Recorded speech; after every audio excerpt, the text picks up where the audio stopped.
Exposing the chaos in the control tower, this is a story of a tragic mid-air collision that claimed 67 lives.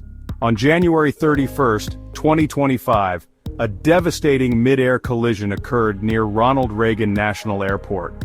An American Airlines flight from Wichita and a Black Hawk helicopter tragically collided over the Potomac River, resulting in the deaths of all 67 individuals on board both aircraft. The American Airlines flight carried 64 people, while the Black Hawk helicopter had 3 military personnel on board. Initial findings point to severe understaffing in the control tower at Reagan Airport.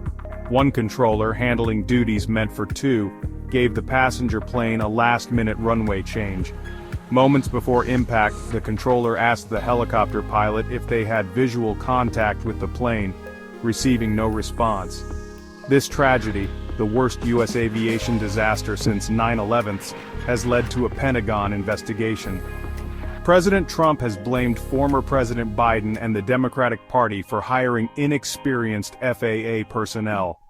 Our thoughts are with the victims and their families during this incredibly difficult time. Stay tuned for further updates.